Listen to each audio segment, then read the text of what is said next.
Hi, I hope you people are doing well. So I'm happy to meet you all after a long time through this video, and it's a great opportunity because through this video I've reached your house and happy to see you again. And so today I'm going to teach you the very first lesson of Unit 1, Prose 1. The topic today that we are going to learn is the two gentlemen of Verona. The two gentlemen of Verona. So what sort of idea comes to your mind when you hear this topic? The two gentlemen of Verona. Are we going to learn about any two gentle persons? So Verona, it's a place. It would be the name of place, okay? That's what you are guessing. So that is exactly right. But these two gentlemen, so who are they? So the topic of this lesson is really ironic because the topic is about two gentlemen, but we are going to learn about two little boys. So how these two little boys are gentlemen in the perspective of the writer. So what made them gentlemen according to the writer? So that is what we are going to learn. So see, dear children, we are very much blessed. Do you know why? God has given us good parents. We have good relatives and we lead a comfortable life. And whatever we desire or whatever we long for, our parents try their level best to give us. And we are in good school and we live in good environment. Everything is fine. Nothing is lacking in our life. But just imagine, what if we are to live on streets? What if we live without parents? What if we live lead an uncomfortable life? It is unimaginable.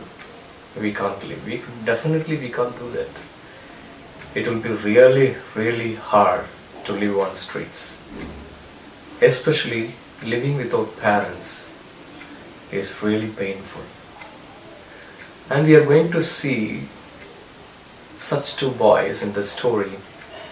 They live without parents. And apart from that, God has added a bit painful situation in their lives. Do you know what is that? They have one and only sister, but she is also diagnosed tuberculosis. She is bedridden in the hospital. These two little boys work hard to save the life of their sister. So the story is going to teach us, how young children should be responsible. Because these two kids have taken high responsibility in their lives. They're taking care of their sister, dying sister. The sister is diagnosed of tuberculosis, as I told you before. Just imagine and see how hard, how tough situation that these children go through. One is 12 years old and another one is 13 years old. Yes, very sad. Very sad. But these children are going to teach us something very valuable today. Yes, so before getting into this lesson, the story, so I would like to give a small detail about the author. So the author of this story is A.J. Cronin. So come on, let us learn about him.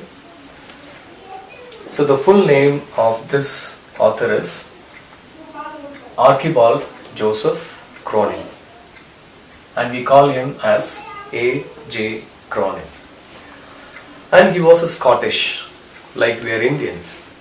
Why do we call ourselves Indians? Because we live in India. And what do we call the people, those who live in Japan? They are Japanese, China, Chinese, Australia, Australian, yes. So Scottish, the people who live in Scotland. And he is from Scotland, but originally he was not from Scotland. His grandparents, paternal grandparents, moved from Australia to Scotland. Okay. And he lost his parents, he lost his mother at a very young age, and he lost his father during the war.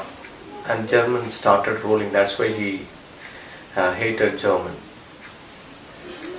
And he was a physician as well as a novelist. Physician means doctor. But later he chose to be a writer, and that shows his passion of writing. Yes. A very important fact that we should know about him is prodigiously, means remarkably, he was a fast writer. He used to write more than 5,000 words in a day.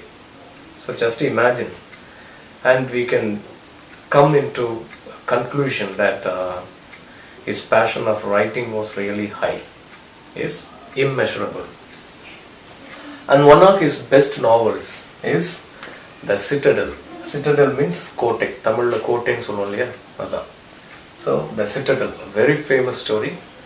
And two of his writings, like Northeast of England and The Stars Look Down. I hope the points are visible in the video. So Northeast of England and The Stars Look Down, these two stories have been adopted as films. They made movies, cinema on these two stories, based on these two stories. And another thing, that is The Country Doctor, one of his writings. So this has been adopted as long running BBC radio and TV serials. So now let us learn some important words from this lesson. First word is barely. In other ways, we can call it as scarcely. So the meaning of this word is, in Tamil we can say தேவிக்கும் சற்று குறைவாக.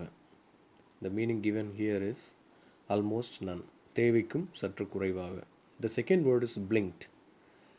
Blinked means surprised. In this lesson it is given as surprised, but the right meaning, exact meaning is கண் சிமிட்டுதல். But here this word blinked is used as surprised. Chatter, it's a series of short, quick, high-pitched sounds. In this lesson it is given as a rapid talk without any purpose. Cubicle. So I've given a picture here, so you can see that and understand. It means a small space with walls or curtains around it, a closed area. Okay, a small area which is closed. Demeanor, which means appearance and behavior. In Tamil we mean it as nadattai. Next word is disapproval, which means in Tamil marupu. In English, the feeling of having a negative opinion of someone. மறுப்பு தெரிவித்தல், ஒரு விஷயத்திற்கோ இல்லை ஒருவர் மேலுள்ள ஒரு மறுப்பு தெரிவித்தல். Dwelling means places where people live. It means இருப்பிடம். For an example, we say God dwells in our heart. கடவுள் நம்ம இருதயத்தில் வாழ். Next word is emigrate. It means take up citizenship of another country. That is leaving one's country and going to another country and taking citizenship there.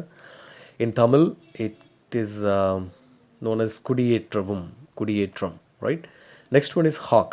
It's verb here. Hawk is sell things crying out loudly, going from place to place. In Tamil, the தள்ளுவண்டியிலலாம் பொருட்கள் கொண்டு வந்து ஸ்ட்ரீட்ஸ்லாம் விற்கிறது பார்த்துருப்பீங்க. That is sell things crying out loudly. கத்தி கத்தி அந்த பொருட்கள் விற்கிறது, அதுக்கு பேர் தான் hack. Next one is intrude. It means enter without permission. In Tamil, we say that as ஊடுருவவும், that is intrude. Nobility, the quality of being good and honest in character. In Tamil, பெருந்தன்மை. Opera, it's a kind of musical play. Outskirts means it is the outer parts of a town. புறநகர் பகுதிகள் அப்படின்னு சொல்லுவோம். Relied upon, that means to put trust on someone or something. நம்பி இருந்தது, நான் இதை நம்பி இருந்தேன் அப்படின்னு சொல்லுவோம் இல்லையா, அதுதான். Rubble, that means debris, broken bricks, அதாவது உடைந்த சில செங்கல் தூள்கள், குப்பைகள் அப்படின்னு சொல்லலாம். ஸ்கார்ஸ் ஏற்கனவே நம்ம ஃபஸ்ட்டு பார்த்தோம். the barely, the meaning of barely, almost none, ஒன்றுமே இல்லை அப்படிங்கிறது தான். வெரி ஸ்மால் இன் அமௌண்ட், தேவைக்கும் குறைவாக. Shrug, it means rice one shoulder slightly and momentary, அதாவது மறுப்பு தெரிவிக்கிறதுக்காக அல்லது வெறுப்பு தெரிவிக்கிறதுக்காக தன்னுடைய தோள்களை உயர்த்தி அசைப்பது, that is called shrug. Tangled means twisted, messy. Otherwise in Tamil we can say that as சிக்கலாக்கி விட்டது அப்படின்னு சொல்லலாம். Tunic means a loose outer garment without sleeves, தளர்ந்த உட்சட்டை அப்படின்னு நம்ம வந்து சொல்லுவோம். So now let us see the detailed explanation of this story, Two Gentlemen of Verona. Now the narrator and his companion, they were driving to Verona through Alps, the foothills of Alps. Alps is a great mountain range of Europe. While on their journey to Verona, that is a city in Italy, their car was stopped by two little boys. Actually, they reached the outskirts of Verona and their car was stopped by two little boys. And the boys were holding some baskets of, filled with some fruits, strawberries. Some boxes were small and some were medium sized and some were bigger one. And they were about to buy strawberries from the boys. Luigi, the driver, clearly suggested the narrator not to buy strawberries from those boys. Do you know why? Because the boys were dressed poorly. And so they looked shabby. Shabby means dirty, ugly. And they were wearing very loose clothes. Some, part of the clothes were torn. So the driver disapproved, showed them disapproval. And also he suggested the narrator and his companion to that they could buy fruits, means good fruits, good quality fruits in the town. It's available. But what happened, despite the strong disapproval from Luigi, the driver, the narrator and his companion continued to stare at those young boys as they somehow felt attracted to them. And here the narrator in the story, he describes the physical appearance of the two young boys. One was slim, and while both of them had, uncombed hair and brown skin, their eyes were sincere and serious, which attracted the attention of the travelers. Narrator's companion talked to the boys, and he came to know that they were brothers. They bought the biggest basket from the brothers. The biggest basket here tells us that the narrator and his companion showed a good and they showed to the boys that they were kind. The narrator here talks about the two young boys by addressing them as friends, a repeated good action. The next morning, the narrator finds the two young boys shining shoes in a very fast and quick manner. When the boys looked at the narrator and his companion, they recalled that these were the same travelers who bought the biggest basket of strawberries the previous day. Now narrator asked the boys that he thought they just picked fruits for living, on which young boys replied that they did many things with a serious face, which tells us that their singular source of income was not enough to meet their needs.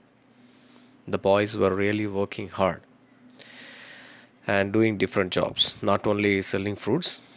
and they shined shoes. They did several jobs to earn money. Now the boys felt that these travelers were very kind. The young boy looked at them hopefully and tells them that they work as tourist guides and show visitors around the town of Verona. They show them places of tourist interest like Juliet's tomb. Juliet's tomb is like I hope you heard or read or watched movie of Romeo Juliet written by Shakespeare, very famous story. So that particular tomb, Juliet's tomb, what is that, like, colliery, graveyard, okay, Juliet's tomb, that is there. So on which the travelers smiled and asked them to be their guide. The author noticed their appearance as childish, simple, and innocent. Here the author uses a simile and compares Jacopo to squirrel. Squirrel. You can see, it is always active. As he feels that the little boy is full of life and energy like a squirrel. On the other hand, Niccolo was serious and mature because he was the elder one. The narrator draws a comparison between the two boys. The younger one, Jacopo, is childish and lively, while the elder one, Nicola, is serious and mature. Even though the boys had a childish face, yet there was a seriousness in their eyes which was beyond their age. Beyond their age means that although they were just 12 and 13 years of age respectively, but their facial expressions were of much older people, which tells that they are burdened with a lot of responsibilities and faced the harshness of life at such a young age. This shows the narrator trusts the innocent boys with their suggestions and advices and is amazed to see their desire to do work. So they did a variety of work like hogged newspapers. We all know that what is the meaning of hogged newspapers. That means to sell newspapers by calling out loud in the street. It's not a simple job. And here, like the narrator saw the boys resting on a stone pavement. You know what is pavement? The walking place space where you can see at the side of the road.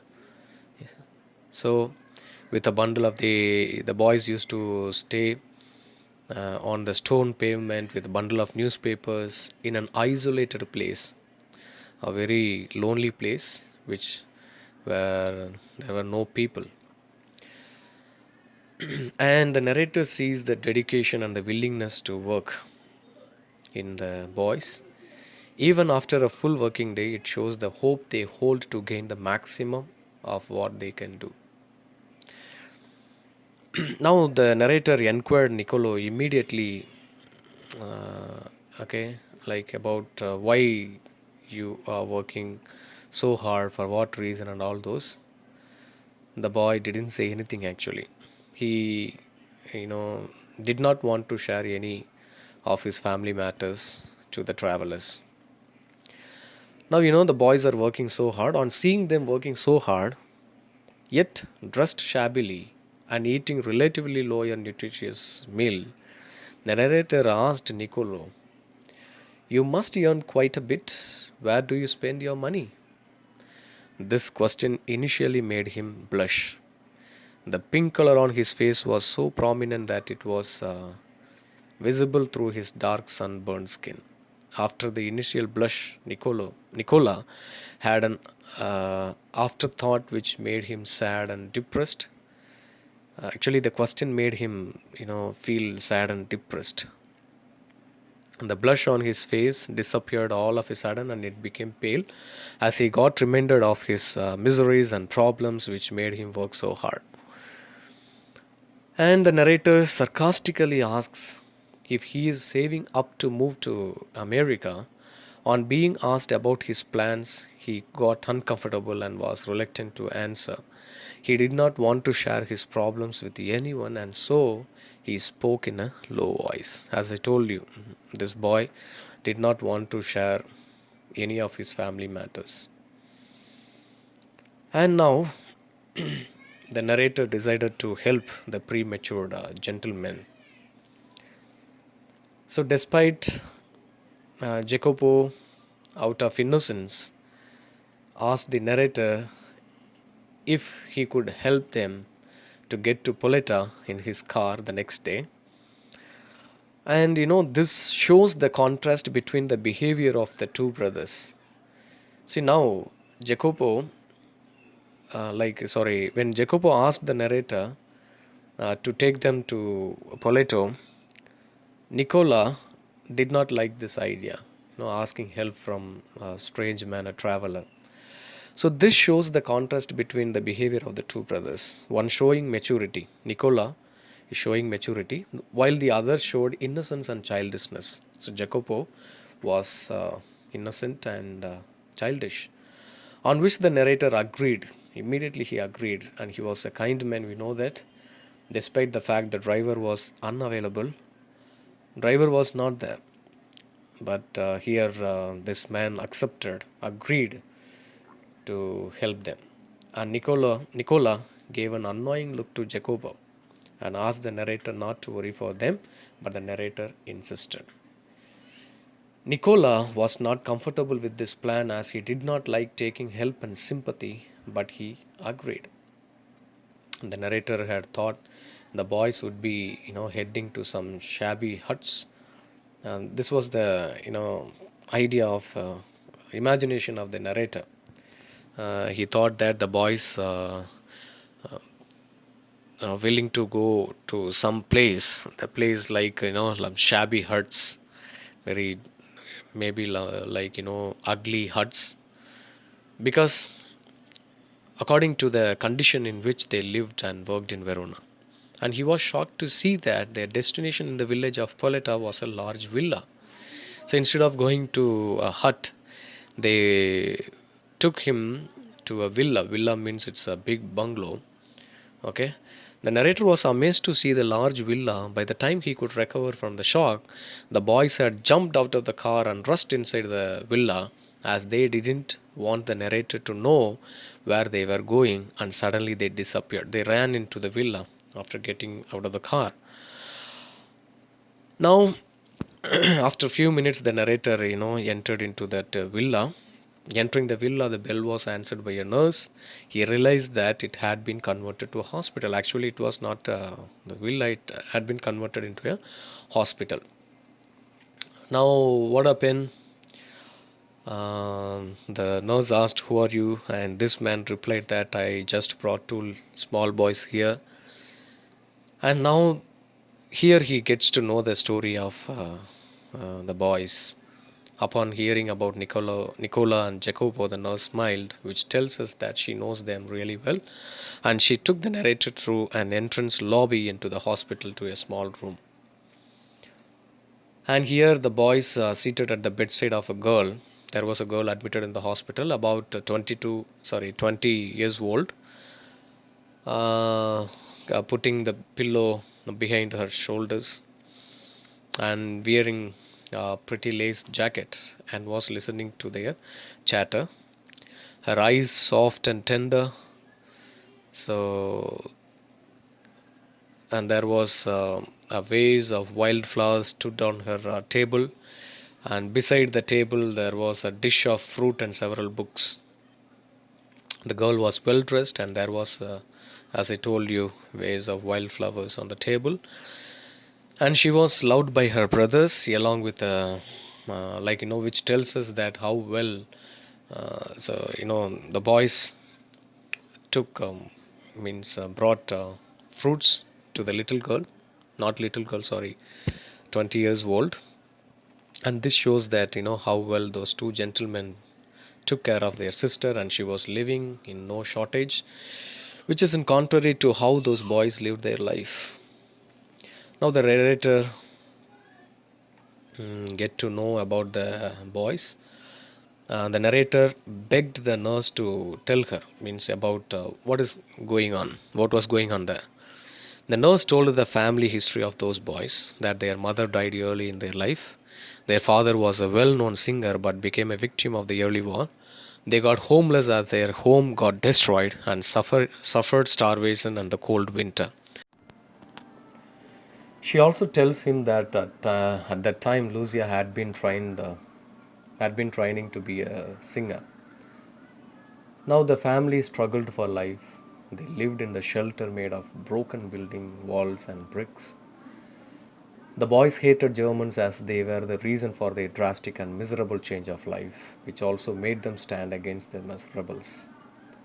After the war, they got back to their sister and found her suffering from tuberculosis of spine, which was another shock to these poor kids.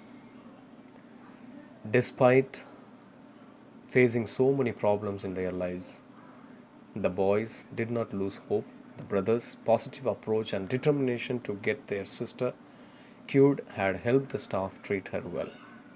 The nurse explained the helpless state of the hospital, that there is less availability of food, therefore, they could not treat her for free and they had to charge a fee to keep things going. The nurse was even shocked as so less work was available in Verona. Still, the boys managed to pay the fees. Now, the narrator agreed. He actually knew the boys really worked hard to get the money for their sister's treatment. Now, the narrator was touched by the love and devotion with which the boys worked for their sister. Hardships and sadness had not deterred them. The narrator had understood their character really well, and he knew they won't like being sympathized. Therefore, he did not confront the boys. They did not bother about their needs but worked so hard to provide the best to her. This showed their selflessness. The narrator felt that such a humble youth gives our society hope for a better tomorrow. In such times of war, weapons, and hatred, still there is hope for humanity. So, here the story ends. So, dear children, so far you listened to me very patiently. So, what lesson that we learn from these two young boys? See, these two young boys have every quality of being called gentlemen.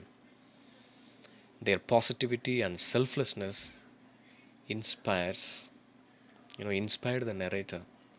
Even when we listen to this story, their positivity and selflessness inspired us. I hope you have learned a valuable lesson through this story.